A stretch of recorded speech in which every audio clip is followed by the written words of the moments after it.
అర్జున, ఎవరైతే నా జననం గురించి తెలుసుకుంటారో, నా కర్మ, నా లీలల గురించి తెలుసుకుంటారో, దివ్యం, అది అందరిలాంటి కార్యక్రమాలు కాదవి. అలాంటి వాడు చచ్చో దేహం పునర్జన్మ, ఈ శరీరం వదిలిన తర్వాత మళ్ళీ ఈ లోకంలో పుట్టల అర్జున వైకుంఠం వచ్చేస్తాడు.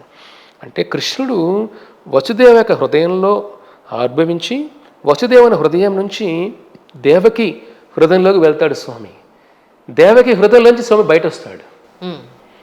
సూర్యుడు ఉన్నాడు, ఆ సూర్యాస్తమం తర్వాత కనపడాడు మనకు, పొద్దున కనపడతాడు కదా, రాత్రుల సూర్యుడు లేనట్ట కాదు. కృష్ణుడు పుట్టుక లేదు స్వామికి. పుట్టుక అంటే ఏమిటి? ఆత్మ శరీరం తీసుకోవడం పుట్టుక, ఆత్మ శరీరం వదిలేయడం మృత్యువు. కానీ భగవంతుడి శరీరం ఏమిటి? సచ్చిత్ ఆనంద విగ్రహ. మన భౌతిక శరీరం తీసుకుంటే జన్మ, ఈ భౌతిక పంచభూత శరీరం వదిలేయడం మృత్యువు. అర్థమైనా? కాబట్టి ఏమిటి ఇక్కడ? పంచభూత శరీరం తీసుకుంటే జన్మ, ఈ పంచభూత శరీరం వదిలేయడం మృత్యువు. ఆత్మకి జన్మ మృత్యువులే ఉండవు. కాబట్టి కృష్ణుడు ఆ శరీరం మనలాంటి శరీరం కాదు. మనం ఈ శరీరం తీసుకున్నాం కాబట్టి దీనికి జన్మ పుట్టుక చావు. కృష్ణుడి శరీరం ఆధ్యాత్మిక శరీరం కాబట్టి ఎప్పుడైనా కృష్ణుని మీరు తెల్ల వెంట్రుకలతో తెల్ల గడ్డంలో చూసారా? రాములు వారు 10,000 సంవత్సరాలు పరిపాలించారు రాములు వారు. ఎప్పుడైనా ముసలితనంలో చూసారు రాములు వారిని? లేదే. కృష్ణుడు భగవద్గీత చెప్పినప్పుడు 120 సంవత్సరాలు కృష్ణుడికి, 120 సంవత్సరాల కృష్ణుడు. మీసాలు కూడా అలా కృష్ణుడికి నవయవ్వనంశ. 16 సంవత్సరాల వయసు తర్వాత స్వామి శరీరం పెరగదు ఈ లోకం వచ్చిన తర్వాత.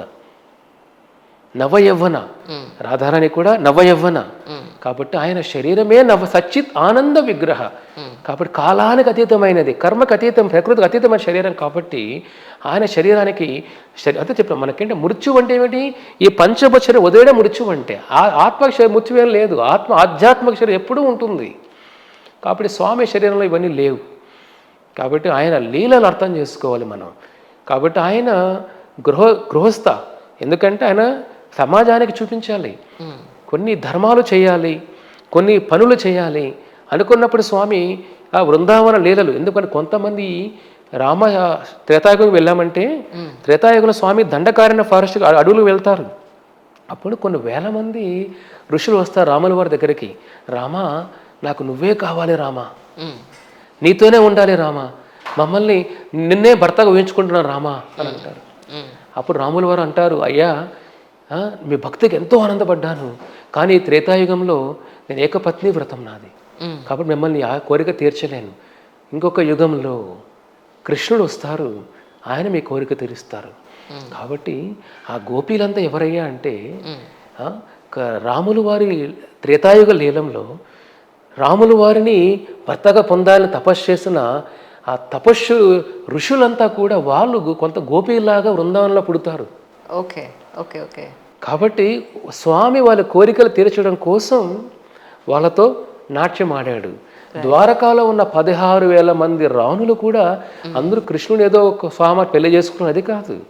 ఆ రాణులంతా కూడా ముందు తపస్సు చేసిన యోగులు, మునులు, ఋషులంతా కూడా కృష్ణుని పొందాలి అనుకున్న వాళ్ళు. భగవంతుడితో రకరకాల బంధాలు ఉంటాయి. దాస్య బంధం అంటే భగవంతుడు మన సేవకులాగా ఉంటాం, హనుమాన్ లాగా.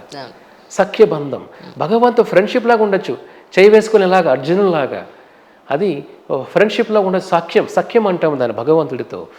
అంటే తర్వాత భగవంతుడితో ఏమిటంటే అంటే వాత్సల్యం. వాత్సల్యం అంటే ఏమిటయ్యా అంటే ఒక తల్లిదండ్రులాగా. అది దేవకి వసుదేవులు. వాళ్ళ కృష్ణుడి తల్లిదండ్రులు. భగవంతు తల్లిదండ్రులు ఎవరు చెప్పండి? ఆయనకు పుట్టుకలే అనాది, ఆయనకి ఎవరు తల్లిదండ్రులు లేరు. ఆయన ఒక్కరిని తల్లిదండ్రులాగా నియమించుకుంటాడు.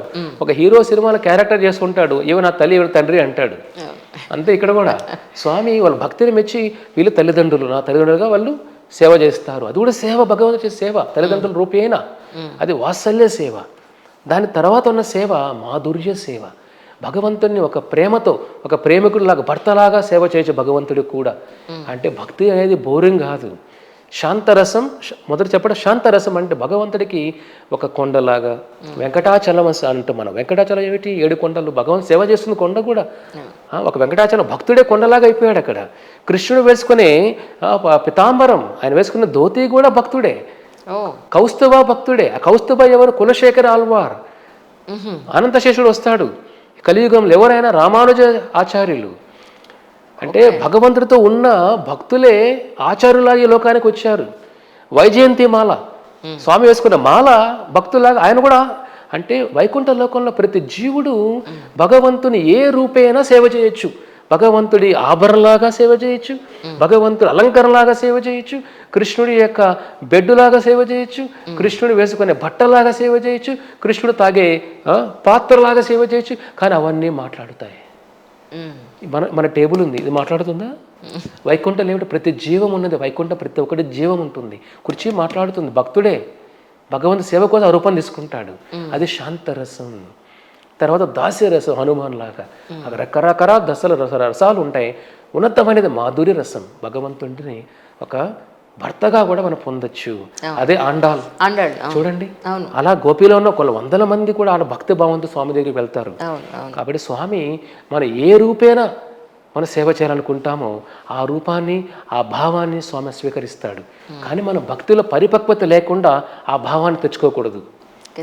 మన ముందు సాధనతో మనలో ఉన్న కల్మషాలు పోవాలి, మనలో ఉన్న రుగ్మతాలు పోవాలి, కామక్రోధాలు పోవాలి.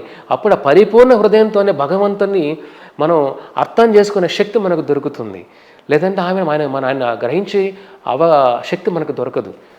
కాబట్టి మన జ్ఞానంతో ఆయన పొందలేం, భక్తితో మాత్రమే పొందగలుగుతాం. కాబట్టి మన హృదయం కల్మషం లేకుండా ఉండాలి.